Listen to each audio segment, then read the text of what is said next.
out. He is Gery Woelfel of the Racine Journal-Times. I am Sparky Fifer from Sports Radio 105.7 FM, the fan, co-host of the Wendy's Big Show weekday afternoons from 2 to 6, and host of the Pick and Save basketball post-game show after games. And you can, of course, check us out at 105.7 here in Racine. Well, yeah, all-round stud for WSSP. Well, since you asked, I also host the Castle Lane Spare Time Bowling Show, presented by the Milwaukee Area Napa Auto Care We got to get this Association. video done, okay? Don't tell all the things you do. Okay, that's Sunday morning from 9 until 10 if you're a big PBA or high school bowling fan. And we'll actually be doing a high school bowling preview show actually coming up this Sunday morning. And we'll be talking about Southeastern Wisconsin, the high school bowling teams, and so forth. That's not all of the shows, but he wants to move on now. Okay, the Milwaukee Bucks. Go to the Sports Radio 1250 website. No. It's not changing? 1057 FM, thefan.com website. You can still go to that and pop Well, up, right? I think it'll redirect you to Yes, 1057 okay. FM. So what's the new one now? 1057 FM, Yeah, thefan.com. Got it. Now you got it? Oh, nailed it, yeah. You'll forget it before the video's over. Promise you. Okay, let's talk a little bit. You have little faith. Well, I know you. Okay. Let's talk a little bit about this Bucks basketball team. As we record this, they've lost 3 straight games, the last couple coming against Cleveland. And then last night, as we tape this again, they were in the game again to the very end against the Dallas Mavericks without Dirk playing. And Monte Ellis stabs him in the heart with a buzzer beater to beat him at the end. They could have beat Cleveland. They were up by 11 in that game. They should have beat Dallas, and they weren't able to finish there. They were up by what, 6 points, 8 points to go, with about 4 minutes to go? Right, and they were red hot in the first half of that game against Dallas, went ice cold in the third, and still had a chance to win at the end.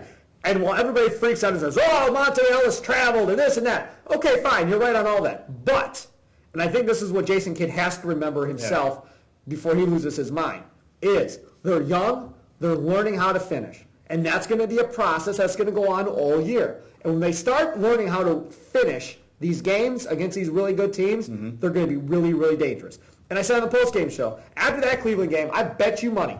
LeBron James went back in that locker room. I said, boys, we're going to have our hands full in a couple years with this team. We are going to have our hands full because they don't know what they're doing right now. They're trying to figure things out with Giannis and Jabari and stuff. Sure. And when they figure this out in 2 or 3 years, it is not going to be easy for us to play this Bucks team. Oh, absolutely. And Brandon Knight. I mean, Brandon Knight has emerged as, I think, one of the top probably 6 point guards in the Eastern Conference. But yet does not have a huge fan base in Milwaukee. No, he doesn't. He's a polarizing player, yes. you know. But I'll tell you what, if they don't have Brandon Knight, they're in the contention for the #1 pick next year. Decision time's coming. Well, you know, we talked about this on the post-game show the other night. Let's say you got rid of Brandon Knight. Who do you replace him with? Kendall Marshall will have to play the point guard. Yeah, and they have no prayer. I mean, okay, but now understand he'll score about 8 points a game, and he'll have like 8 assists, 9 assists. He'll be that point guard. Because the people he'll get you 6 points, and they'll lose by about 8 points every game. Right, but see, that's the argument. And this is where we're at here. And I know where you're at because you're always at the same point every year, except for last year where you finally came to the right side of things on my side. But this is where everybody's at. Everybody's at, dark side. I want a point guard to be a distributor and make players on that team around him better.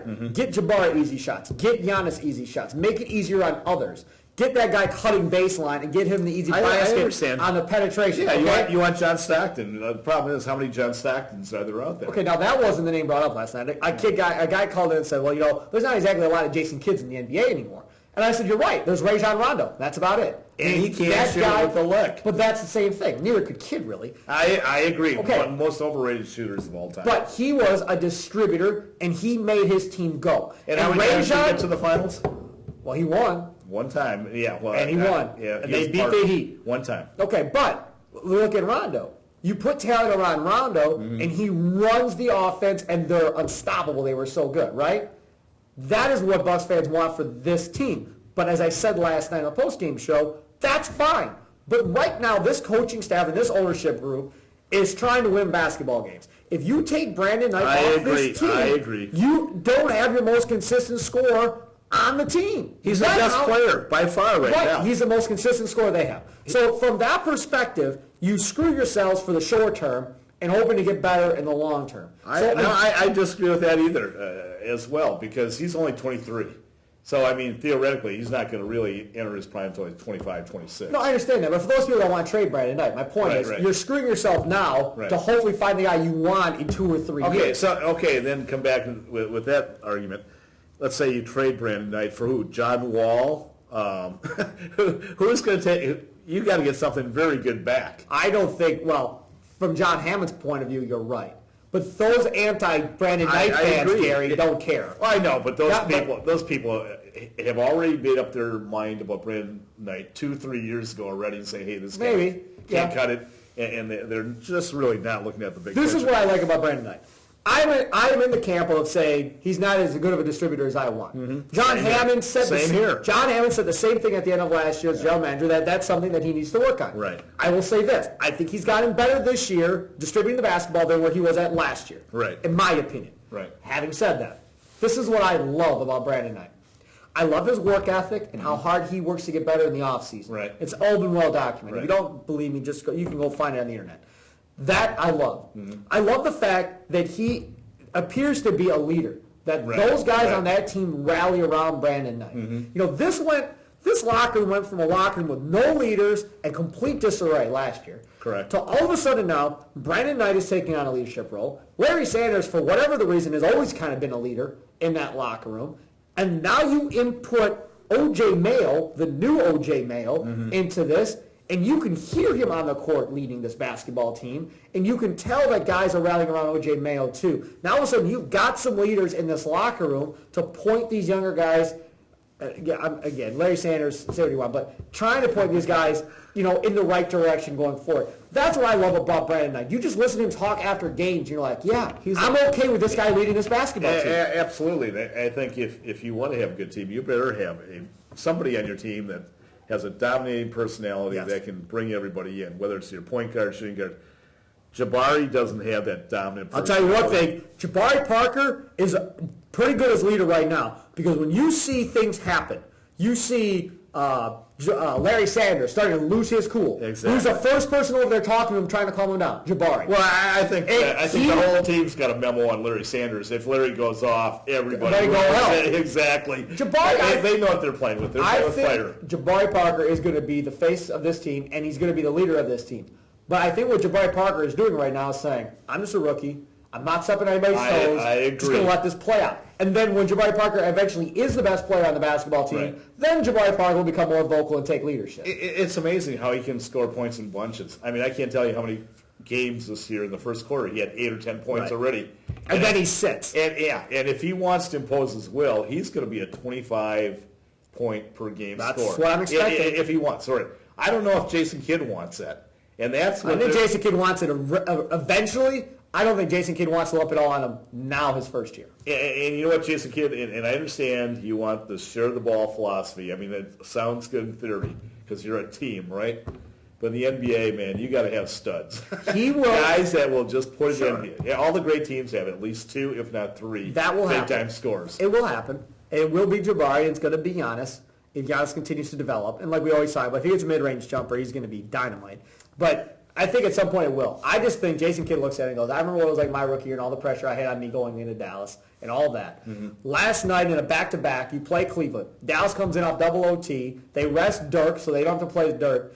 And Kidd counters with going, watching the game going, we're in this. Mm-hmm. The vets are playing well. Dudley actually hit a couple threes in the game. Mark that down the calendar. And Middleton had a great game off the Middleton, bench. But okay. So all that in the play, I don't have to play my young guys 35 minutes tonight. We can win this without. But he very seldom plays them 35 minutes. No, that's not true. He's had a couple games. Go look at Jabari Parker's numbers since that Nets game. He's been playing 35 minutes. He had 38 minutes against the Cavs. He did. He's been playing strong minutes. Giannis has been playing around 25 to 30 minutes, I think, going forward. But against the Mavs, he sets them both. They're in it. They have a chance at the end. Okay, they don't finish. And that's because why? Because you want to save their legs for February, March, and April. Because what happened to Giannis last year? Mm-hmm. Hit the wall. And his legs were shot, and that was the end of Giannis last year in the second half. And you don't want Jabari to be there or Giannis because you need them if you're going to make a playoff push. Yeah. I mean, I like both kids, obviously. But, at some point, Kid's going to have to say, you got to play in those situations. You got to play in the last 2 minutes of the game. Sure. And really understand. And he didn't last night. And There's going to be more games where he's not going to. My theory on that is Jason Kidd, if you remember, started his career in Dallas. Right. He came into a situation that was one awful. of the biggest games that he wanted to win, and you could tell after the game he was really down. Sure. He wanted to beat the Mavericks in the worst way. Yeah, well, if he did, then he screwed up. Because I agree. Then Jabari should have been in there for his offense. Right. Defense, say whatever you want, but offensively, they could have used him at the end because he is a matchup problem on the defensive end for a lot of these teams. We're finding that out as we're going because he's so quick on that first step into the rim. He is Gery Woelfel. I'm Steve Sparky Fifer. Thanks for tuning in to another edition of Sports Junkies talking Bucks basketball. Isn't it a lot more fun this year? I think so. Steve Sparky Fifer, Gery Woelfel. Have a good one. See you later.